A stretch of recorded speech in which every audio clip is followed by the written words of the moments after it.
My sister struggled with heroin, started off with pills, like so many people, back around the year 2003, 2004, when she graduated high school. It was pretty immediate. There was not a lot of support back then. There was a ton of shame. There was a huge amount of stigma, even more than there is now. So we really did not talk about it with anyone outside of the family. We didn't have a lot of places to turn to for help. We didn't really know what to do. So we just did the best we could. But we handled it as a family, and we still feel that we did the best that we could with what we were given. It's a very, very hard thing to deal with. It was very hard for her to deal with.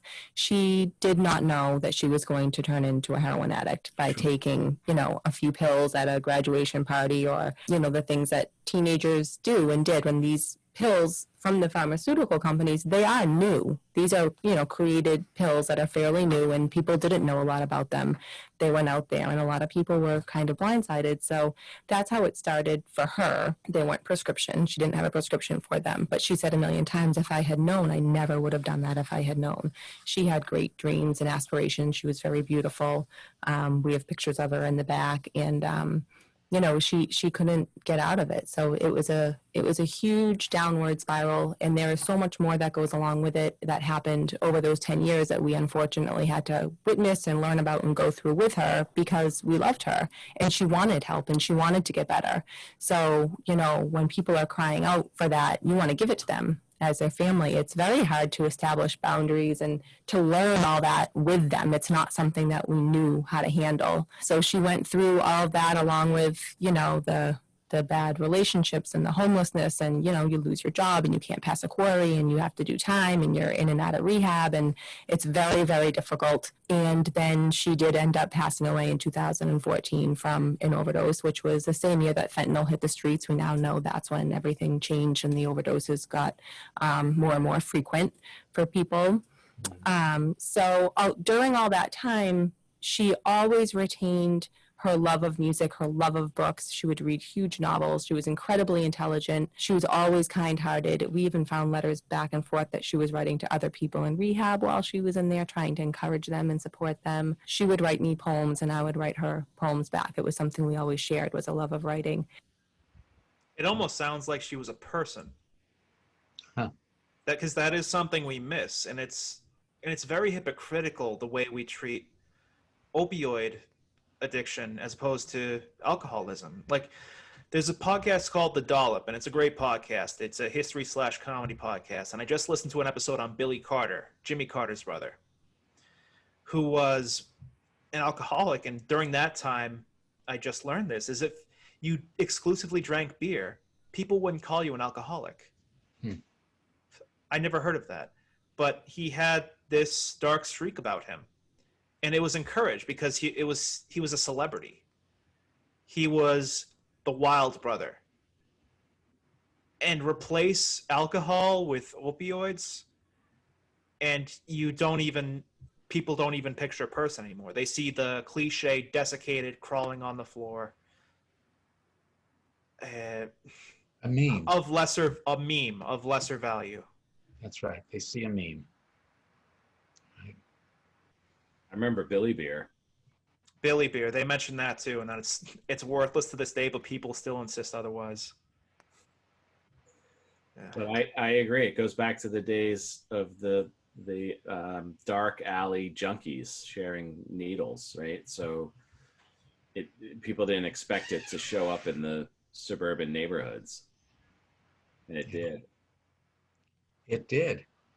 And as our past guest said, nobody knew really about the addiction potential of these prescription pain medicines, except perhaps the pharmaceutical companies themselves. Right.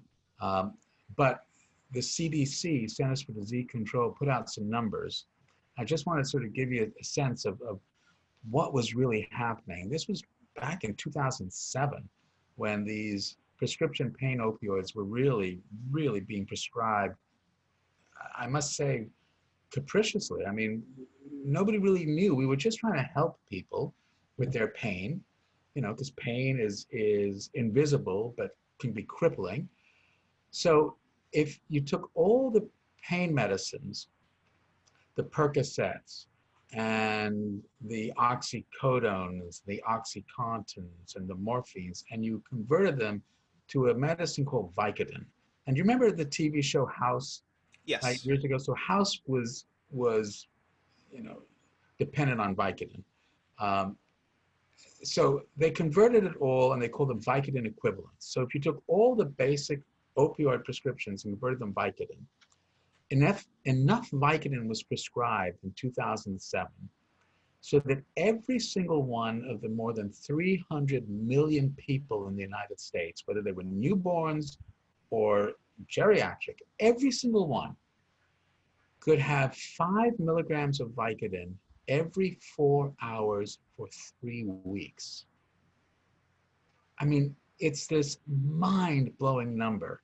So one other way to think about it is if you take Vicodin, Vicodin is about 7 millimeters long. So if you were to stack all the Vicodin end to end in a big line, it would reach from here to the moon and back and 3 times around the earth. I mean, just think about that as an image of how much prescription pain medicine was being prescribed. Who manufactures that much without anticipating or planning for heavy users? Yeah. Um, Nobody planned for heavy users, but I'm not sure anybody knew it was going to go to this. But now look at the lawsuits that are happening, right? Where people are being held accountable, and they're being held responsible because there was harm done. And this is the other thing about the IM. You know, the IM is not a free ride. Just because it's the best you can do doesn't mean you're not going to be held responsible for it. But responsibility is a way of giving back perhaps the value that you have taken from somebody else. And that really has happened. And again, our guest, the first few words that she talked about was the shame of having someone like this in their family, but they didn't turn their backs. They went through it. But there isn't always a happy ending. The IM never said you were going to win. It just says that if you don't like what's happening, you can change it. But even that sometimes doesn't work. You know, this opioid addiction is really real, and it's just really fascinating if you think about it from a brain point of view. Why do we have a brain that would even have receptor sites for opioids and for morphine? That's interesting because there's an evolution to that. And I think what it does is it goes back to these things called endorphins, which are our own natural form of morphine. And you get an endorphin rush when you exercise, or there are other ways that you get it. There's nothing wrong with it. But I think there were receptor sites in our brains for these things, especially on a part of the brain called the brain stem, which is responsible for breathing and heart rate, all the things that are automatic. It's the most ancient part of the brain. And unfortunately, it is absolutely full of opioid receptors. So if you are overdosing on opioids, it's shutting down your ability to breathe and control your heart rate. And that's how people die from those overdoses. But to get to it, you're right. There is this incredible stigma about the opioids, you know, and a heroin addict, an alcoholic, or someone who's addicted to weed. Weed is addictive too, guys. I mean, just because it's legal doesn't mean it's not addictive. You know, prescription pain medicines were legal too. They still are, and they're incredibly addictive. But there is something in our culture that says, whoa, those people are like even creepier. Mm. Why do you think that is? I don't know. I think it's the high. It's the zombieism that the high creates, right? So they're kind of, while they're under the influence, you know, alcoholics, sometimes they're funny, sometimes, you know, they're fun to be around. You know, the weed heads are, you know, harmless. They're, you know, they're passive, but opioid under the influence is a frightening thing to see, Mhm. right? They're nodding off. They're just kind of zombie-like walking the streets, looking. Yep. So I think it's that physical visual that people have, that they're just useless, just castaways, like just clean the streets of them all. Yep. Yep. And that is the stigma that we have been fighting for a long time. And that's, again, why I say addiction is not about morality, it's about mortality. It is the way the brain is working. And the opioid withdrawal is part of what really drives the addiction and the dependency. Because a lot of the folks, after a while, aren't even getting high from the Right. opioids. They're just using so they're not getting sick. Because opioid withdrawal, while not life-threatening, which is really fascinating, it's not a life-threatening withdrawal most of the time. Life-threatening overdose, but the withdrawal, nausea, sweating, difficulty sleeping, muscle cramping, all these horrible automatic things, because your brain is now craving this drug. And so we treat them. We treat them with all sorts of comfort meds, but we treat them with different medicines that basically are taking control of those opioid receptors, but at our rate and our pace, so that we can give a person enough medicine so they're not in withdrawal, and then slowly decrease it so that they have a chance to stay sober. And that's where we have some incredible medicines to keep people sober. Methadone, Suboxone, naltrexone.